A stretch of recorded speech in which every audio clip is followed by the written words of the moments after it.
Hello guys, good evening. Um,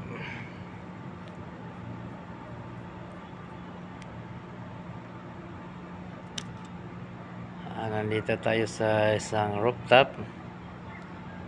Um, Alam mo, woo! Mira!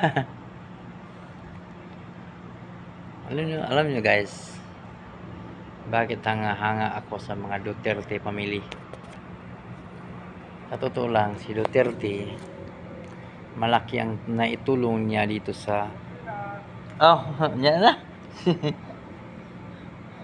Malaki ang naitulong niya dito sa Mindanao, lalo na sa Luzon, Visayas at Mindanao.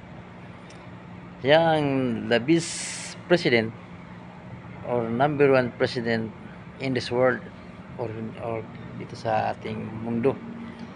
Kahit si Trump mismo ang presidente sa China at Russia ang hanga kay Duterte sa kanyang prinsipyo. Kaya wag niyong iwanan ang mga Duterte guys. Malaki ang may itulong niya sa atin. Tandaan nyo, kung walang Duterte, wala nang mga adik sana unta ngayon.